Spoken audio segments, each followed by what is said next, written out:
Merong dalawang tao, parehong nagmula sa kahirapan, parehong walang connection, parehong walang iniwan na kayamanan ang kanilang magulang, pero parehas silang may pangarap. Parehas sila nagsimula sa zero, parehas silang nakaranas ng kabiguan.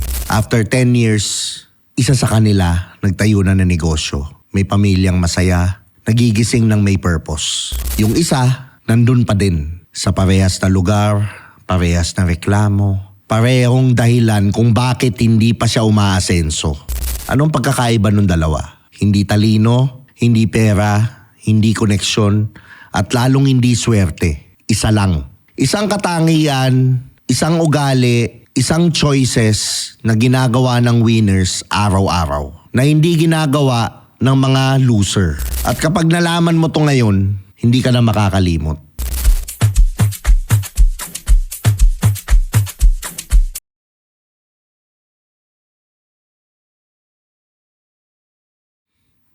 Ako si Tio Bry, welcome to Do You Think Podcast. At kung gusto nyo naman ng ganitong content about self-improvement, mag-subscribe na kayo dito sa channel. Help me reach 100,000 subscribers. At syempre, available din sa Spotify. Maraming salamat sa nagko-comment, nagla-like, nag-share nitong podcast. At maraming salamat sa Tritone Studios, Tritone Entertainment. Kung gusto nyo naman mag one-on-one coaching with me, available din yan. Lalo na kung seryoso kang umangat sa buhay, mag-book ka na dito, mag-email ka na sa tiobrytv@gmail.com at doon natin iset yung next level mo. At ngayon, bibigyan kita ng sagot sa tanong na matagal mo nang tinatanong sa sarili mo. Kung bakit ay iba, yung iba palaging umaangat, kung bakit yung iba palaging naiiwan.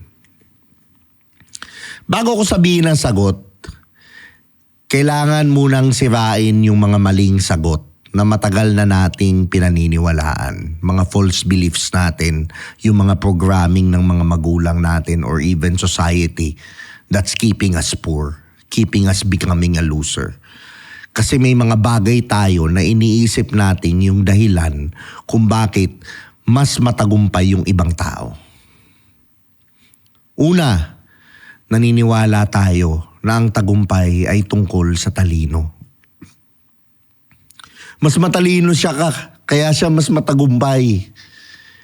Pero merong pag-aaral na ginawa ang psychologist na si Angela Duckworth na tinanggap niya to sa Harvard at nagturo siya sa Oxford University at ito yung na-discover niya. Ang IQ, ang talino, ay hindi ang pinakamalakas na predictor ng tagumpay sa buhay. Pangalawa, naniniwala tayo na ang tagumpay ay tungkol sa swerte. Swerte lang niya.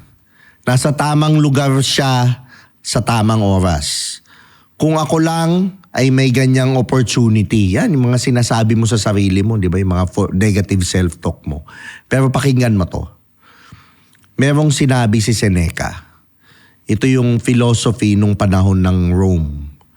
Ang swerte ay kapag ang paghahanda ay nagtagpo sa opportunity.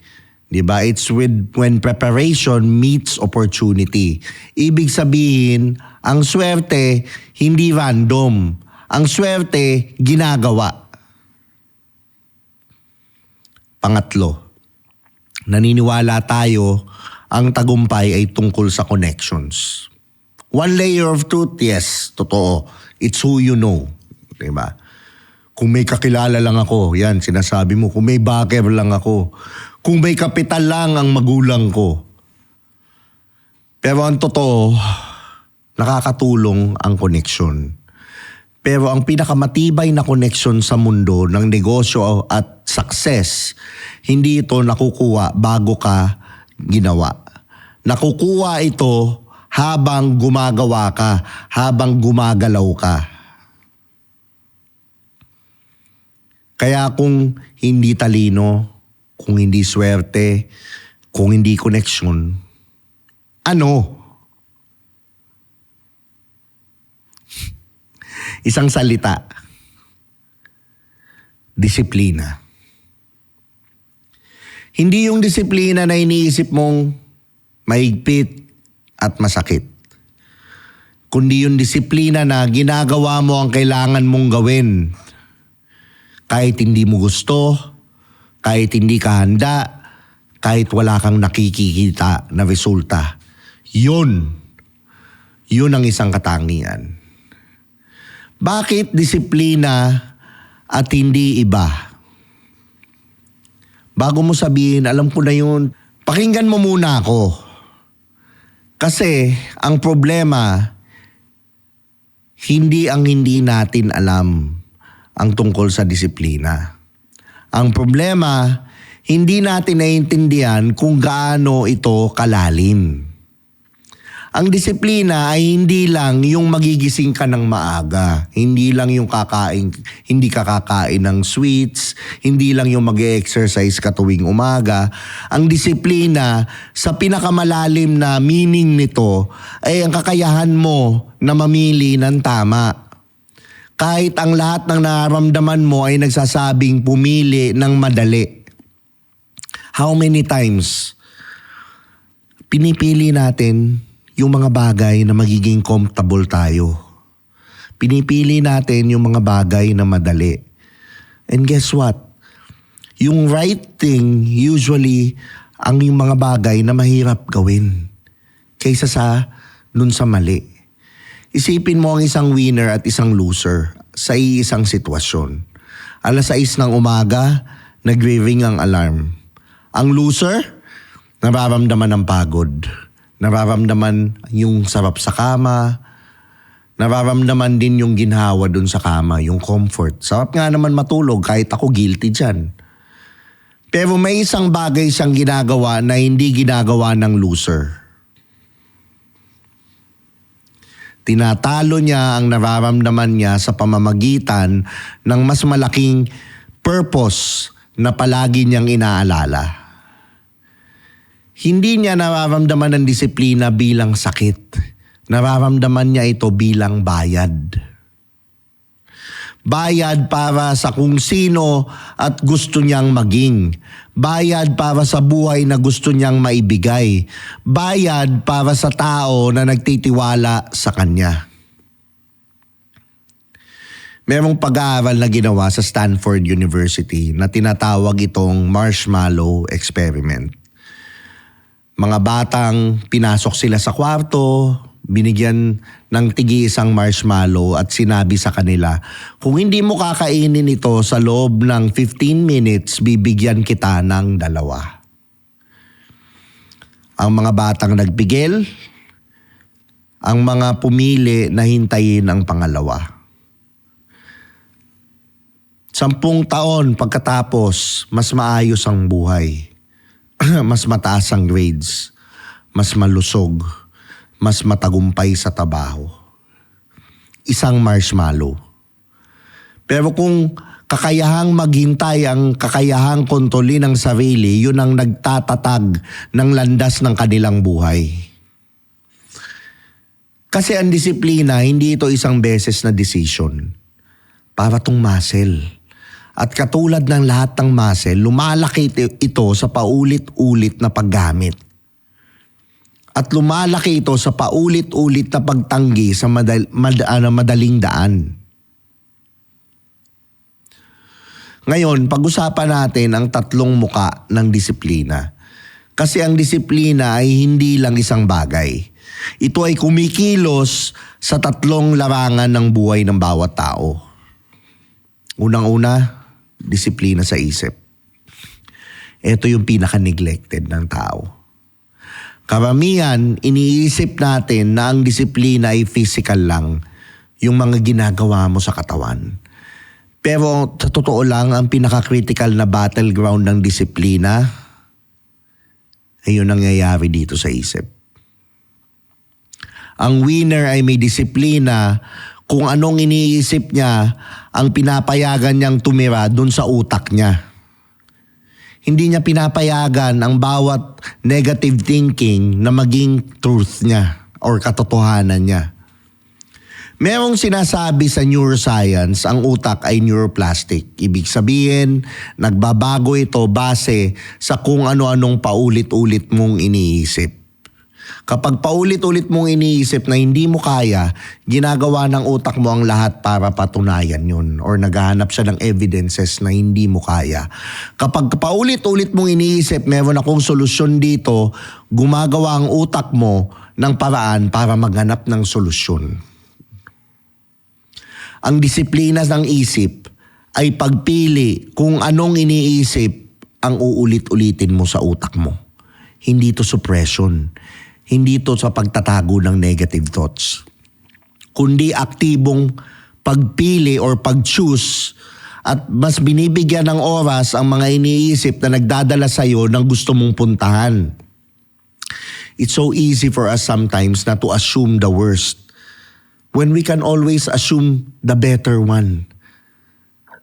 The better scenario. Pero na-train kasi ang utak natin to always assume the worst thing because it protects us. It's ego. Pero yung ego kasi, hindi tayo nun nadadala sa mga malalayong parts ng buhay. Hindi tayo nadadala nun sa tagumpay. Nadadala tayo pag nag-move tayo sa mga uncomfortable na bagay, uncomfortable na decision. And kadalasan yung uncomfortable, yun yung tamang gawin. Kaya ang practical na gawin, eto. Bawat umaga, bago mo i-check ang phone, 3 minuto lang naman to. Tanungin mo ang sarili mo, ano ang gusto kong ma-accomplish ngayon? Sino ang gusto kong maging ngayon? Anong uri ng tao ang kailangan kong maging para marating ko ang gusto ko? 3 minuto, araw-araw. Because a new goal or your goals in life would require a different version of you and you have to align with it. Sinisigurado mong ikaw ang una mong app na bubuksan sa umaga. Hindi yang sa phone mo. Hindi yung drama ng ibang tao sa social media. Ito ang pinaka-visible. Ang disiplina ng aksyon ay ang gap sa pagitan ng alam mo at ginagawa mo. Lahat tayo may alam. Lahat tayo may nakakaalam kung ano ang dapat gawin. Mag-exercise, magtipid, mag-invest ng oras sa relationship, mag-aral ng bagong skill. Alam na natin lahat ng yun. Pero ang winner, ang pagkakaiba niya, ginagawa niya. Hindi kapag handa na siya, hindi kapag okay na yung panahon, hindi kapag sigurado na siya. Ngayon, kahit hindi perfect, kahit takot siya, inaaksyonan niya. Merong sinabi si Aristotle. At ito yung pinaka-powerful na linya na nabasa ko sa buong buhay ko. Ikaw ay kung ano ang paulit-ulit mong ginagawa. Ang kahusayan, kung gayon ay hindi isang gawa, ito ay ugali. Hindi ka magiging disciplined person sa isang araw. Nagiging itong disciplined person sa pamamagitan ng pagpipili ng disciplined action paulit-ulit, repeatedly, araw-araw pinipili mo. Hanggang sa hindi mo na ito kailangan pilitin, it becomes embedded in your subconscious. Kasi ikaw na to. Ito ang pinaka hindi na pag-uusapan, itong disiplina ng pagpipigil. Ito yung pangatlo. Ang tagumpay ay hindi lang tungkol sa kung ano-anong ginagawa mo. Kasing halaga nito kung anong hindi mo ginagawa. Ang winner ay may disiplina na tumanggi sa mga bagay na nagdadala sa kanya sa maling direksyon.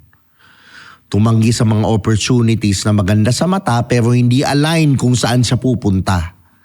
Tumanggi sa mga relationship na magandang maramdaman pero malinaw na nagpapababa sa kanya.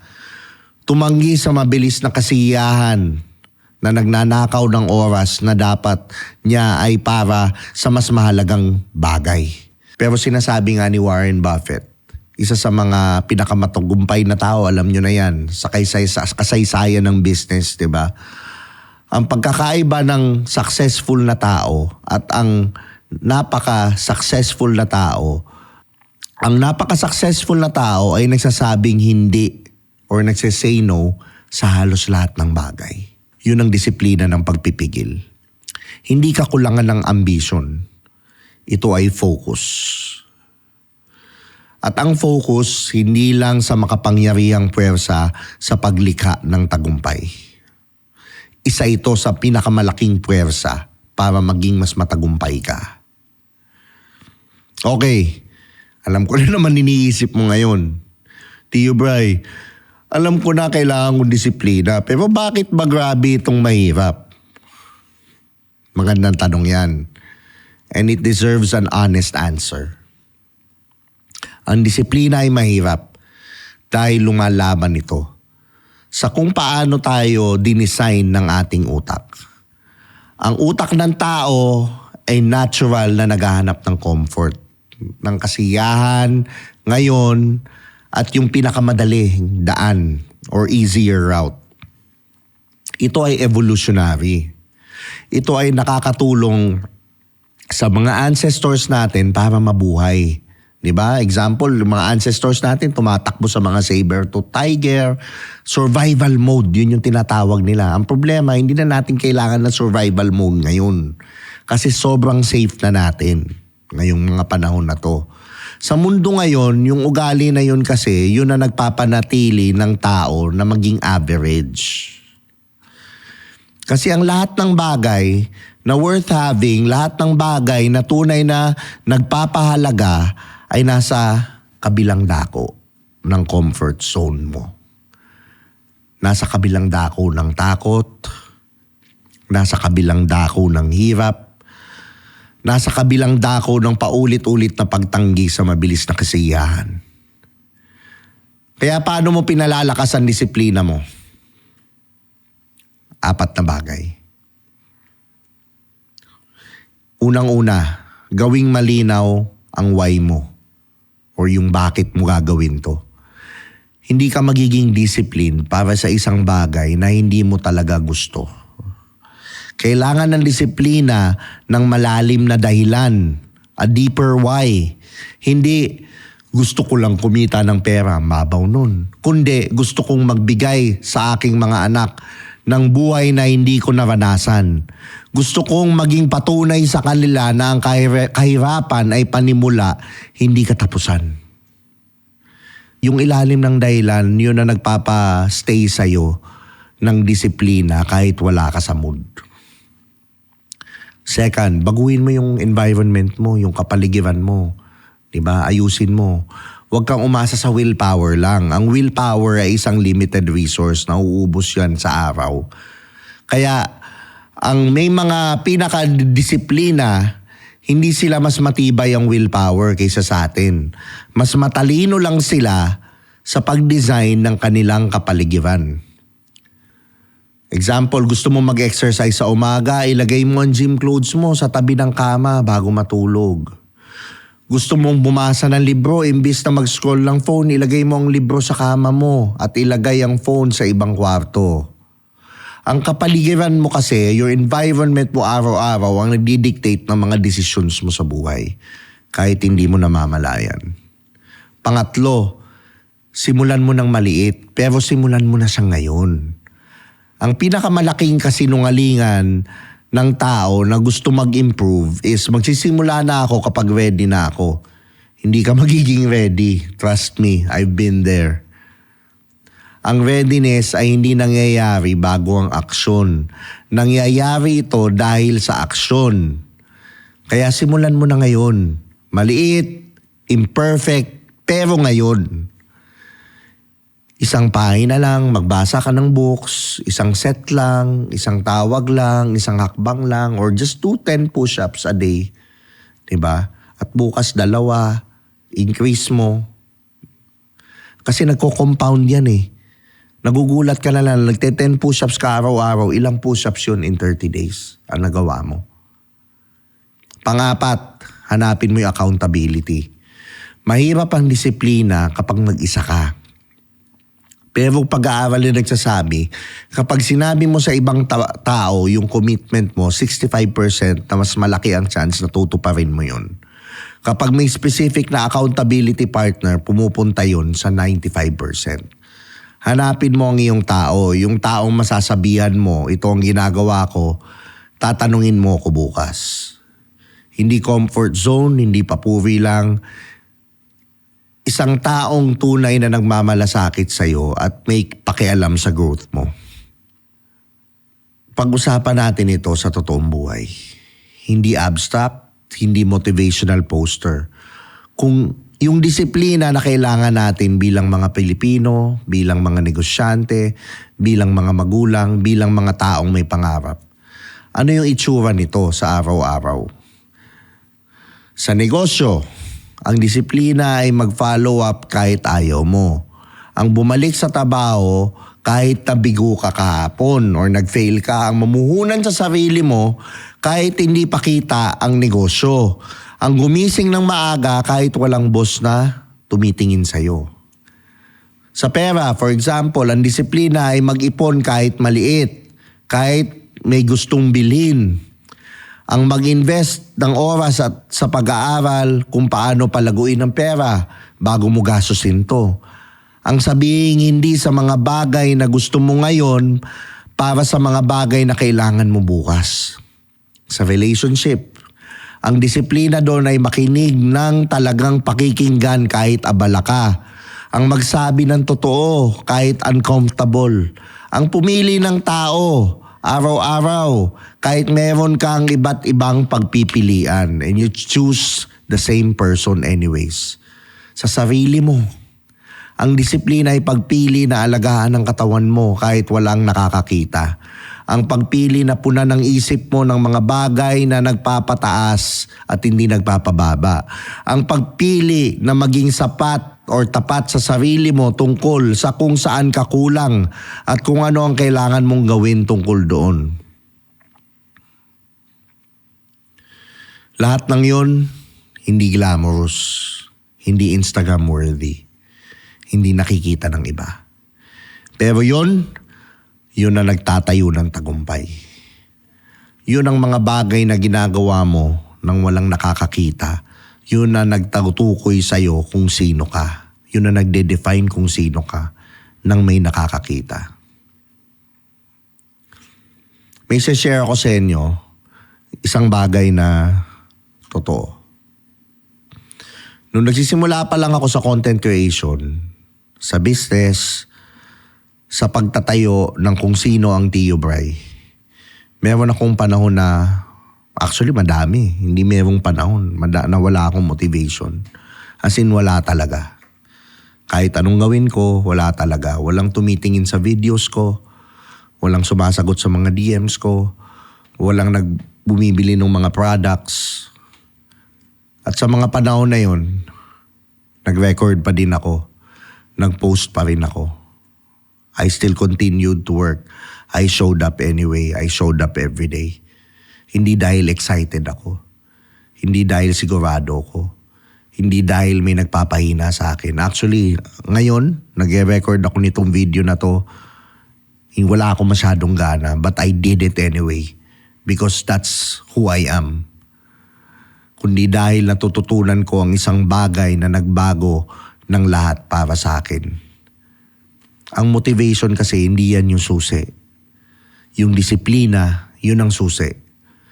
Kasi ang motivation, para dumadating siya, umaalis, hindi mo yan kontrolado. Pero yung disiplina, yun ay nasa kamay mo.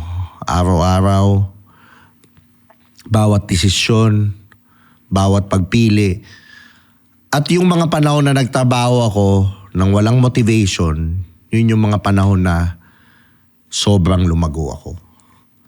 Kasi yun na nagpapatunay sa akin at sa lahat ng nakakakita sa atin na hindi lang ako gumagawa nito kapag maganda ang pakiramdam ko. Ginagawa ko ito kasi ganito ako. At yun ang pinakamakapangyarihang bagay na mapapatunayan mo sa sarili mo. Bumalik tayo sa simula. Dalawang tao, nagmula sa wala, parehong may pangarap, parehong dumaan sa kabiguan. 10 years after, isa ay matagumpay, isa naiwan. Ngayon alam mo na yung sagot. Hindi swerte yung pagkakaiba. Lalong hindi talino, lalong hindi connection. Ang pagkakaiba ay yung isang tao ay pinalaki ang kanyang disiplina everyday. Habang ang isa ay pinalaki ang kanyang mga dahilan kung bakit hindi niya kayang gawin yun. At ngayon, may tanong ako para sa'yo. Hindi ito para sagutin sa akin. Para sagutin mo sa sarili mo ng totoo. Kahit walang nakatingin. Yung mga bagay na alam mo na kailangan mong gawin, ginagawa mo ba sila? Kahit wala ka sa mood, kahit walang nakakakita, kahit hindi pa sigurado yung results. Kasi yun ang tanong na sinasagot ng winners sa kanilang pabor araw-araw. Habang ang mga nananatiling talo ay naghihintay pa din na mag-feel silang handa. Hindi ka kailangan maging perpekto. Hindi ka kailangang maging handa. Kailangan mo lang piliin ngayon na gawin ang isang bagay na kailangan mong gawin kahit hindi mo gusto. Yun ang simula ng disiplina. Yun ang simula ng success. Yun ang simula ng pagiging winner. Ito si Tio Bry at ito yung Do You Think Podcast. Kung tumama sa yung episode na to, i-share mo to sa isang tao na kailangan mong marinig ngayon. Mag-subscribe, mag-like at sa comment sabihin sa akin ang isang bagay. Anong disciplined action ang gagawin mo bukas na hindi mo nagagawa ngayon? I-comment mo. Sa comment, sayaan mong makita ng iba. And your accountability starts now. Hanggang sa susunod, alalahanin mo to. Ang tagumpay ay hindi pinipili ng mga piling tao. Pinipili ito ng mga taong may disiplina na pumili nito. Araw-araw, kahit walang nakakakita. Salamat. See you on the next episode.